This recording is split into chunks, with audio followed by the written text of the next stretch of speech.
If you're buying a home, it's likely the largest investment that you've ever made, and it's important to protect yourself accordingly. So during the due diligence process, if you have a clause in your agreement of purchase and sale, you'll have a period of time to complete property inspections. But the question is, which ones are worth it? Now, there's a range of different property inspections that you could be doing and a range of different testing, so it really depends on the situation. So today I'm going to talk about the different types of property inspections and when and why you should be completing them. So first off, let's talk a little bit about the inspection process itself, because I think there's a little bit of a misconception there. It's important to note that the inspection is not a tool to renegotiate. Hold on. Let's rewind that one more time. It's important to note that the inspection is not a tool to renegotiate. Yes, that does happen from time to time based on the circumstance, but that's not really what an inspection is for. It's a time to learn about the property you're buying and to get confidence in what you're buying so you know exactly what you're taking on from a financial standpoint. During the viewing, we do take a pretty thorough look at the property, but there are some places that we can't get to. So some of the little nooks and crannies, the attic, for example, and things like this. So the home inspection digs a little bit deeper and it looks a little bit more into what you're buying and some of the things that we can't see during an initial viewing. And any renegotiating done after the home inspection should be done on items that you did not know about during the time of writing the offer. So for example, if the back deck is falling off the house and we know that and we can see that, this should not be a point of negotiating going forward. If the oil tank is 20 years old and it's date stamped and we can see that during the viewing, that should not be a point of renegotiating going forward, because we already know that insurance is going to make you switch that out immediately. So all of these types of items that we can see during the initial viewing should be accounted for in the original offer at the time that you submit it. Okay, so now I'm going to talk about the different types of home inspections and when you should complete them, but make sure you stick around till the end because I'm going to talk about what happens when you do find problems so you know what to expect going forward in that process. But before I do, if you're getting any value out of this video, please hit the like and subscribe to my channel. And if you have any questions about the Halifax real estate market, or if you're looking to make a move to Halifax, you can book a call or a meeting with me anytime in the Calendar link below in my description at a time when it's convenient for you. All right, so number one, first things first, a home inspection. So this is your basic property inspection. The home inspector looks at pretty much everything. So the overall structure, electrical, plumbing, they get into the crawl spaces, they get in the attic, they look at the heating systems, the HVACs, the foundation, etc. From this inspector, you'll get a full PDF report. Usually they're about 30, 40, or even more pages long, and it will have pictures and arrows that'll explain everything, and it'll usually break down a summary of the things that need to be addressed sooner rather than later. In terms of which homes should have home inspections, well, to be honest, probably most of them. So unless you're extremely confident in what you're buying and what you're taking on, or maybe you're a contractor yourself and you've had an even thorough look, but the reality is I've done home inspections on brand new construction homes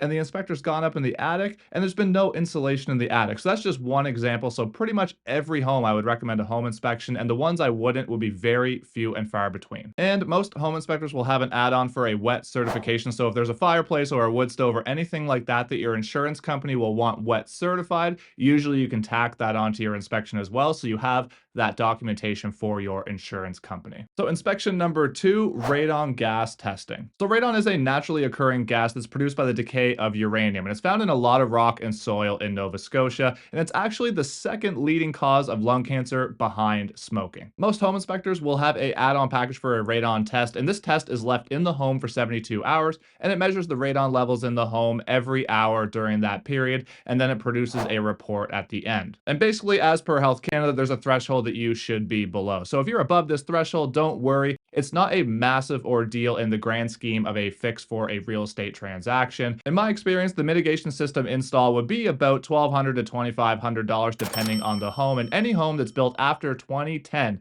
would have to be roughed in for this mitigation system. So in that case, it would be a little bit cheaper to install. So inspection number three, let's talk about sewer systems. So there's basically two main types of systems that you're going to see across Nova Scotia and in the HRM, and that's basically whether you're on city services or whether you're on a septic system. Now, if you're on city sewer, especially depending on the age of your home, I would highly recommend a city sewer scope. So basically what they do, this is exactly what it sounds like. They put a camera from the clean out down the sewer pipe, and they make sure there's no crushed pipe, no roots growing in there, no delaminations if it's a no corrode pipe, and just make sure all the connections look good and it's flowing the way that it should be. And this one's important because if you're on a city sewer service, you're responsible from your house to the city connection. So depending on the property, that might be a very short run, but it could be a long run as well. So some examples of some issues you'd see in a city sewer line could be there's roots in the pipe, maybe some connections have become detached, maybe it's a non-corrode pipe, and there's some delaminations in the pipe, which is causing a blockage. And sometimes in these cases, the repair might not be too bad. So maybe the roots could be water jetted out of there or cut out of there. Maybe if there's a sag in the line, it could be lined to fix it. But in reality,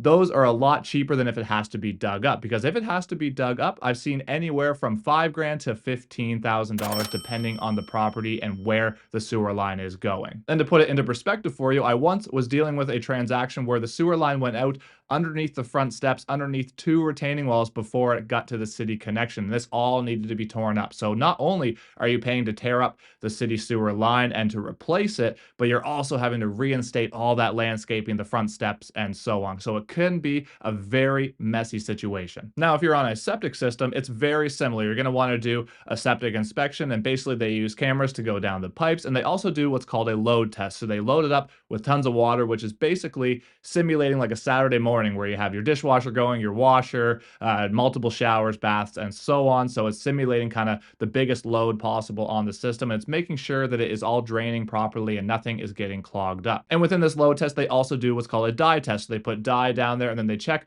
in the area where the field is to make sure that it's not leaching out onto the property. Again, septic systems can be very expensive to replace, anywhere in the realm of $15,000 to $25,000 or more, depending on the situation. So it's very important that you do a septic inspection, because if you don't and there's a problem, you're not going to be able to go back after the fact, and the reality is that's going to be a massive financial burden on you. Now, these sewer system inspections are super important because the reality is this is out of sight, out of mind. So when the seller flushes their toilet and everything goes down and nothing comes back into the house and nothing backs up, they're assuming that this is working, but I can tell you firsthand, this is very often not the case. I've seen a lot of city sewer systems that it was literally a miracle it hadn't backed up into the house because it was just an absolute ticking time bomb. And I've also seen septic systems where the pipe left the septic tank and there was no field. It just went about 100 feet and it went into the neighbor's property into a pond, and that's where it was going. So there was no field in place. So those are just 2 examples of many that I've dealt with in my career personally, and this is why these types of inspections are so important. And in pretty much all of these cases, the homeowner literally had no idea. They just assumed it was working because they flushed the toilet and nothing backed up into the house. So moving on to inspection number 4, let's talk about water testing. So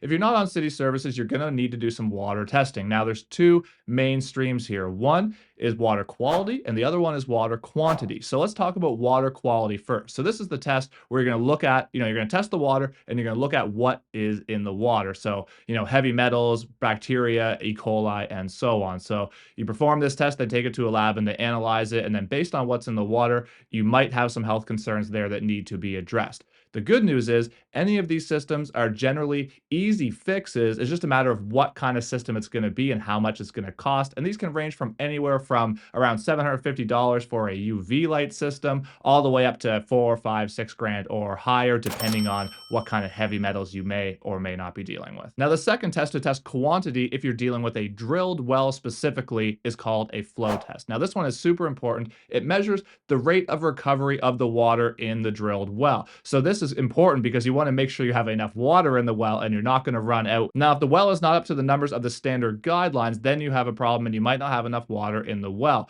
And in this case, there are some different fixes. You could potentially drill deeper, you could add some holding tanks, or there's a few other options as well. And these can range anywhere from a few grand all the way up to $10,000, $15,000, $20,000, depending on the situation. So again, this is a very pricey fix if you don't inspect this, and then you have a problem after you close the deal. So those are all the main inspections, but next I'm going to talk about how much they actually cost. So for a home inspection, you're looking at about $450 to $600. Radon gas testing, an additional $150 to $250. Sewer line scope on a city sewer, $250 to $300. A septic inspection is about $350 to $450. For water testing, you're looking at about $250 for a quick turnaround time at the lab because you want to make sure you have the results before it's time to firm up your purchase. Flow testing, you're looking at about $300 to $350, and most water inspectors will have packages. They'll package the flow test and the water testing, so usually you can get those for about $500 or so all in. So as a general rule of thumb, if you're buying a home on city services, you're looking at somewhere around $700 to $1,200 for all these inspections.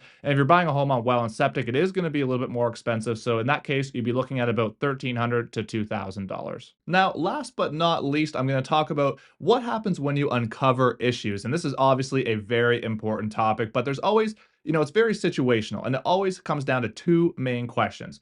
Who's going to fix it and who's going to pay for it? So it's literally as simple as that when it comes down to resolving some of these inspection issues. And it comes down to a lot of variables, such as the length of the closing, maybe the financial strength of the buyer, the financial strength of the seller, and so on. So it really depends on the specific issue that you're dealing with and how serious the item that is uncovered is. Now, there's no industry standard to a lot of these items, but some things are kind of dealt with in a certain way, and I would say it's kind of typical for this to happen. So, for example, if something's found in the water test and there's an issue that needs to be resolved, well, usually the seller's going to provide potable drinking water to the buyer. So oftentimes, if there's issues with the water, the seller will do something about it and provide a clean water test before closing as proof that it was done. And they'll also provide a paid invoice for it as well. But again, this is not necessarily 100% of the time the case, just oftentimes this is the way it happens. So there are a lot of things like that, a lot of innuendos in the industry that generally speaking do pan out in the same fashion, but not all the time. Some of the most common issues I see on a day-to-day basis would be items that are kind of out of sight, out of mind. So maybe we find something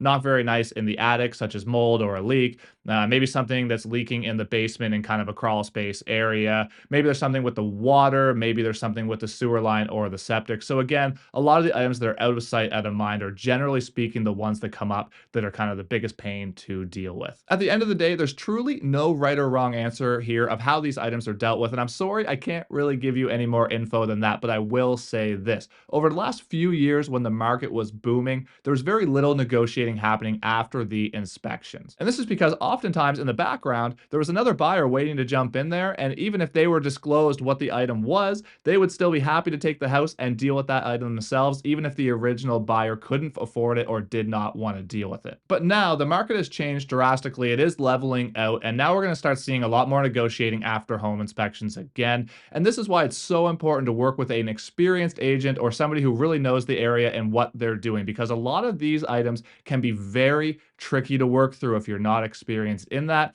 But usually, if you have a couple experienced agents on either side, and then you have a buyer and a seller that are willing to come to the table and negotiate, there are ways to work around these items, but some of them can be very, very tricky. So it is crucial for you to work with somebody who is very experienced and who knows how to work through issues like this so that they can get your deal across the finish line, so they can get you in that house that you wanted at the terms that make sense for you financially. Now, if you're still here watching and you got any value out of this video, please like this video and subscribe to my channel so you don't miss any of my future content. And if you have any questions about the home buying process or home inspections or anything else about Halifax real estate, you can book a call or a meeting with me anytime in my Calendly link below in the description. And until next time, thank you so much for watching. I really appreciate your support and have a great day.